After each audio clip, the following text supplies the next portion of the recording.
This is exciting anyway. It's the Parlour. It's music television. Might not be acting reverential in a church in Dingle or have the latest wide-eyed warbler doing some half-baked soul cover while I play boogie-woogie piano beside them. We have independent music. We have interesting chin-stroking debate about the mythical illusion of the music industry. And we have an audience. Let's go inside. Thank you.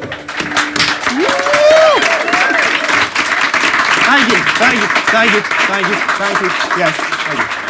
Please, let me shake your hand to show that I am human and understand music. Yes, that's lynched right there. This is The Parlour, episode 1. Later on the show, we're going to have some chin-stroking debate about the music industry with Aoife Barry and Niall Byrne, as well as an interview and performance with those angry young 40-somethings Sleaford mods. But right now, you heard a song from just a minute ago. I'm going to catch my breath and speak to Lynched. Thanks for being on the show, guys. Thanks for having us. Let me ask you about the debut album, Cold Old Fire. Came out in May 2014, and you got a recording grant from the Arts Council. How did that come about? It involved a very lengthy and complicated filling out of a form that was about that high, which we finally got around to, and for some reason they gave us a few grants. We recorded an album with it. It's an uncommon approach for most bands. Obviously, did you have any background in doing that before, or was it just a case of trying your hand and seeing what happened? No, but I went to art college, so I kind of had a bit of experience with waffling about nonsense, and so that helped a little bit. Yeah. There is generally a lot of money made available for the traditional arts. So if you're playing traditional music or something like that, then it's a lot easier to get money than, say, if you're a punk band or a metal band. Okay. And I suppose since the album came out, you guys have toured in Mexico and the US. How did you... Not Mexico this time round. Okay, excuse me. We had a researcher. Back in the day, we had a wacky adventure in Mexico, like around 2006. But this time round, we just went kind of New York to New Orleans to California up to Seattle. It's like 6 weeks, kind of big U-shape around the States. And how did you establish an audience or a network of people out there? Well, it was kind of broken up into 3 different bits. The first bit was a friend of ours, Morgan O'Kane. He's been over here a few times, kind of like a bluegrass banjo player with a band. We used to organise gigs for him. We've been doing that for the last few years. So he sorted out the first part of the tour, and the second part of the tour was another band, Blackbird Rum. It's kind of punk folk band that we know. And they sorted out that part for us. So I was largely, I suppose, audience that would be associated with either of those bands who were turning up at the gigs, okay. you know. And you're going to play another song for us in a minute, the title track from the album, yeah? Cold Old Fire, yeah. Tell us a little bit about the background of writing that song. That was, it must have been like 2009 or 10. We wrote it with a good friend of ours, Cian Lawless. And I suppose it's kind of telling the story of what it was like to be a young lad, a young man in Dublin at the kind of onset of the recession, as they call it.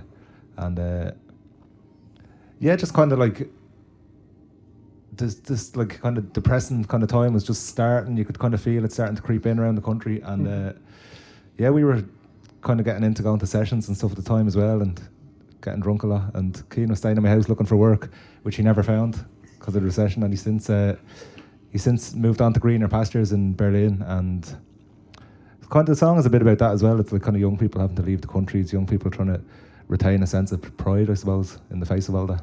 Well, why don't we hear the song? So this is Cold Old Fire.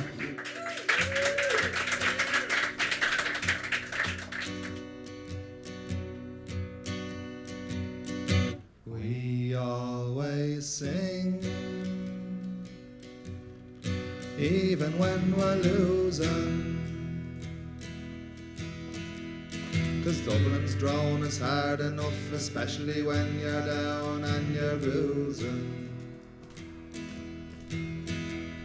We sing the L triangle and then the Tommy rhyme, 'cause all the world's a jail and we can't remember why we agreed to live and lie in embers of a cold old fire. Nobody remembers. They hand the ashes back to me down the button factory where cattle at the stall. We look for signs that Dublin's heart still beating. The concrete and glass and pillars and mass, they haven't stopped the people from screaming. Entrapped by all the cameras, you're inclined to stay at home and forget some songs were written to remind you you weren't born.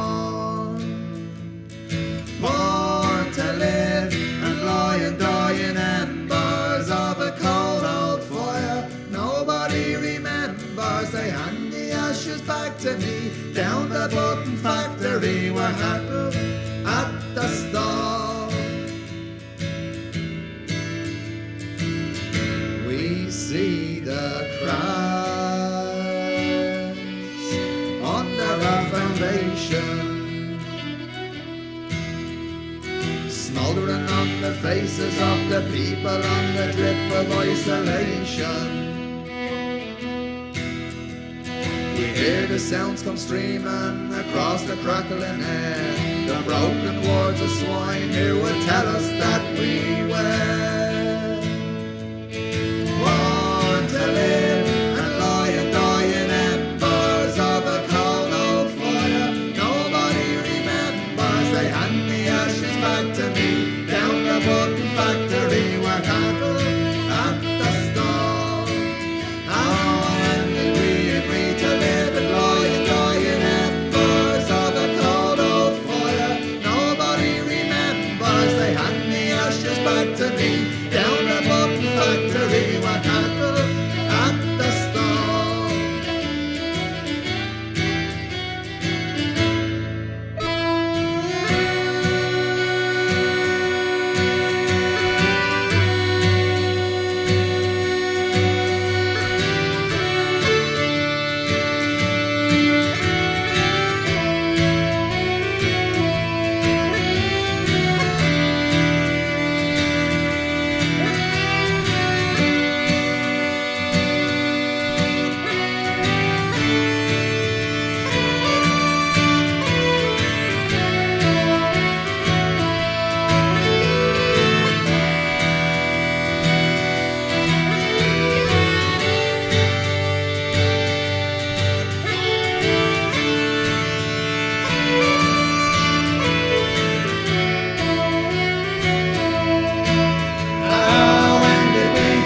To live and lie and die in embers of a cold old fire.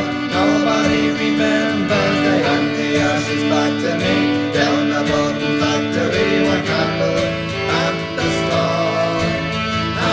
When did we agree to live and lie in embers of a cold old fire? Nobody remembers, they hand the ashes back to me. Down the button factory where cattle at the stall.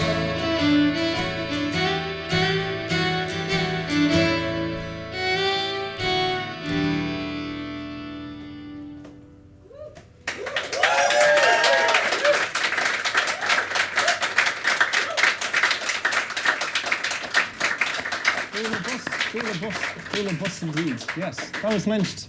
Title track of the debut album called Old Fire. Going to be hearing another song from them at the end of the show. But right now, I'm joined by Aoife from thejournal.ie, Aoife Barry, I should say, and Niall Byrne. He, of course, from Niall and Nine. Thanks very much for coming to the show, guys. Hey, here we go. Niall, if you could start by asking yourself, in 2005, of course, you set up Niall and Nine, and you've said that since you started up the website, you've seen the Irish music scene mature to a point where you can write about it every day. Yeah. To your mind, are Irish bands more media savvy or professionally minded than they were before? Well, I think 2005 was a different time in music, and things were getting figured out, and they still are. But I think people have kind of figured out how to use the internet now, and there's platforms for, SoundCloud and YouTube didn't exist in 2005, for example. So there's now a process by which you can discover and you can share your music very easily.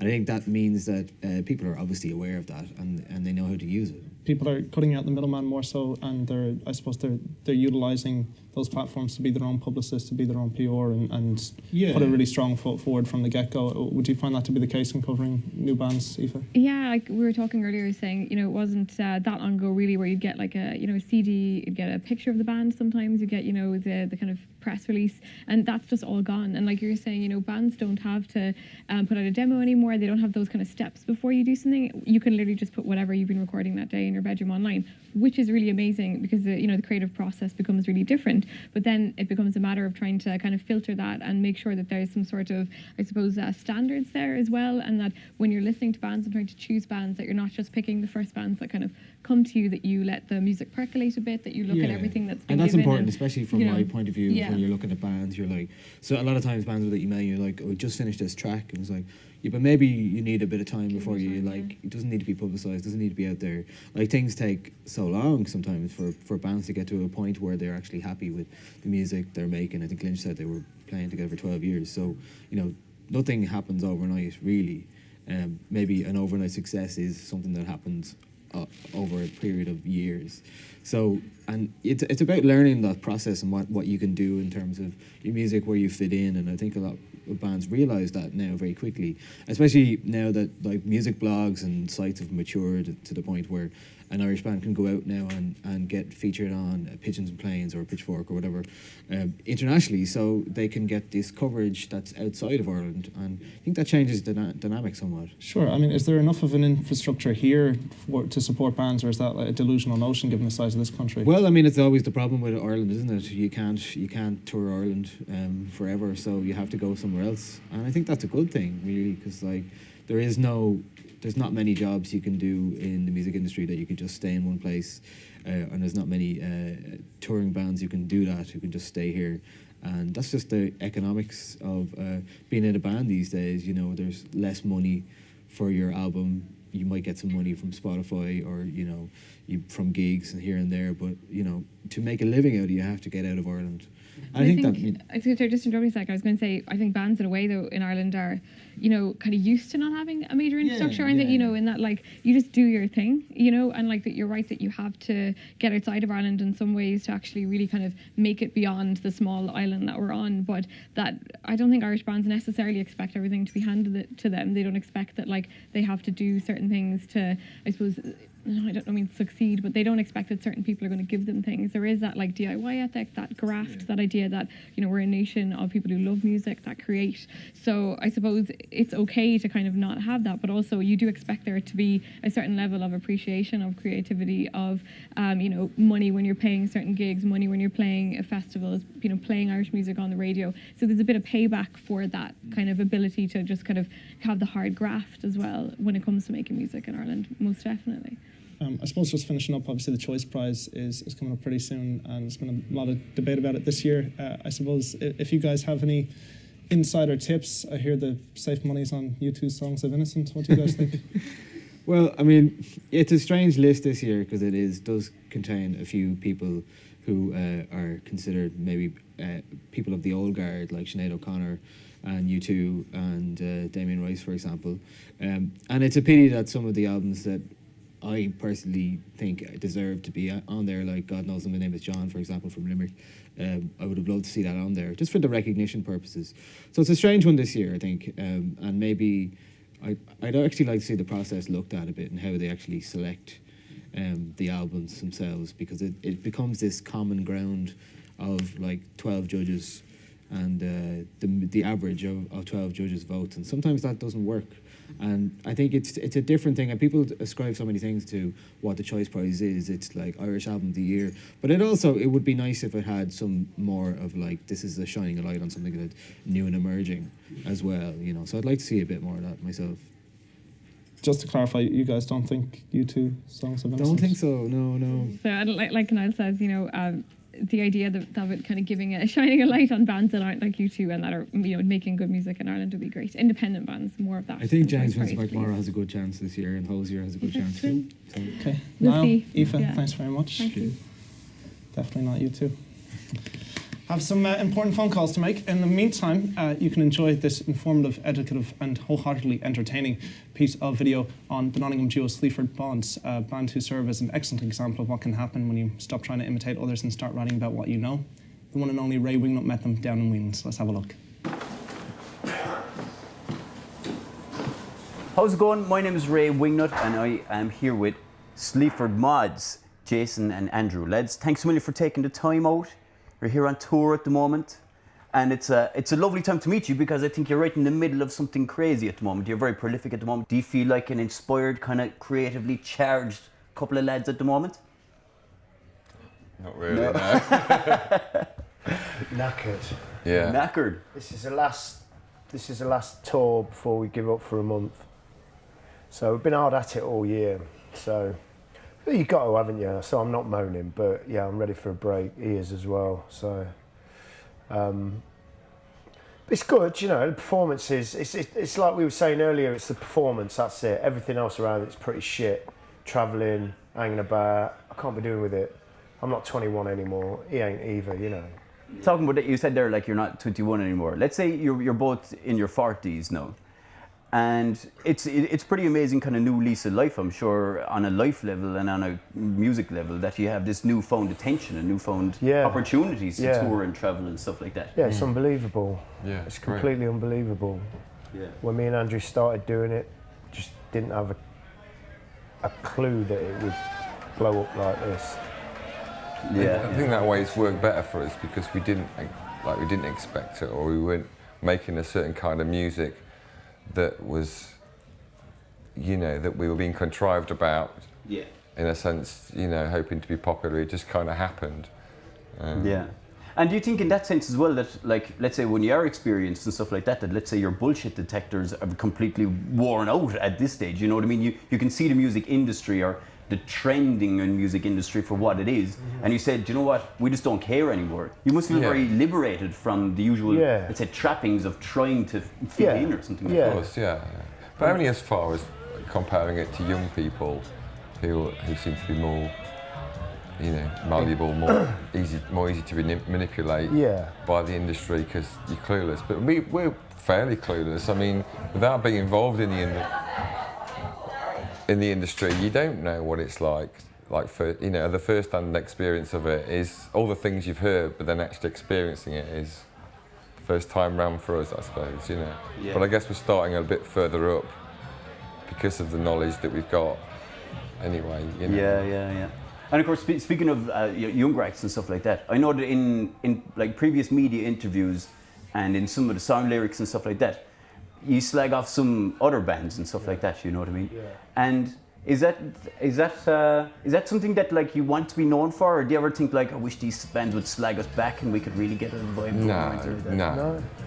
I mean, people sort of say, oh, you know, they're doing it for the attention, but that's a load of bollocks. They're doing it because they're shit. Yeah, and they need slagging off. And it's what people say, you know. Everything Jay says is things people say. So it's not like he's standing alone saying these things. It's just all things we all think, but most people are too scared or too distracted or whatever to say anything about it. You know, it's the same as politics, isn't it? Nobody does anything, or, you know, in Britain we complain about things to each other, but we don't do anything about it. Well, you know. Yeah. I mean, our game's music, so if you're there and somebody's not doing it properly, and these bands that have slagged off aren't doing it properly, they're not being themselves. They're just being little images, and they're just being dangled by a bigger company behind them. Yeah. It's just a load of crap. You know what I mean? It's like you've got to do it properly. It's there to be done properly. If it's done properly, music's such a powerful force, and it can literally move people. You know. But if you're just going to do some stereotypical version of something that somebody did better 20 years ago, then it's also quite worrying that people apparently moved by a ballady kind of song, someone wailing in the middle of it, you know. To me, it's just shrill. It's just well, and you know, and fair folks, I think, you know, you're dead right in calling out the complete bullshit nature of these kind of things, like, you know what I mean, and how the media interacts with it and all this kind of stuff. I mean, you said that, like, you know, you're feeling good and you're feeling that, you know, you've got lucky and you're doing well and you're getting recognised very well at the moment. Where do you see this going forward, or would you just like to continue the same, or? Yeah, for a bit, yeah, because it seems like it's kind of moved quite fast.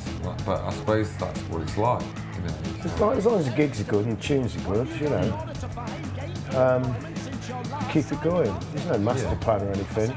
Because that's what it should be. It should be a lot of fun. Yeah. It is a job, and we are working even now doing this. Yeah. But, you know, it should be enjoyable. And if it starts to become a nightmare, then something's so wrong. It's not a grind anymore. It won't be a laugh, will it? But, you know, as long as the tunes are valid, it's all about the material we're doing. And if they're good and they seem to connect with people. I mean, it's Bram down there, and this is Dublin, and who would have fucking thought? Yeah. It's just one thing. It's teed up for a big one. And a mind to break, and a mind to break, and a mind to break. I'm gonna break my mind, I said my job's ain't done. Can a stone bow on my neck, desperately clutching on to a leaf blown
great, Ray. Anyway, Sleaford Mods. Yeah, Sleaford Mods. Cool lads. We saw them here a couple of weeks back, and they showed up, just the two of them, bussing around Ireland on their own, you know, which is cool because they're a big kind of media hyped band and stuff like that. But it was just the two of them. They arrived in, they sound checked within about 30 seconds, plugged in the laptop. Your man barked into the microphone for 30 seconds. 30 second sound. And out the gap. And the thing about it, I knew it was going to be a special kind of gig, you know, because there was just a great mix of headbangers in the crowd, you know. And and it just goes to show, like, I mean, whatever they're doing, that just slam poetry style or something, it's speaking directly to people. And it was great to meet him, and especially to meet him right now as well. It was really cool. Cool. More importantly, to finish this fine televisual feast, we have Lynched. They're going to be playing us out with another song from the album Cold Old Fire. This is Lullaby.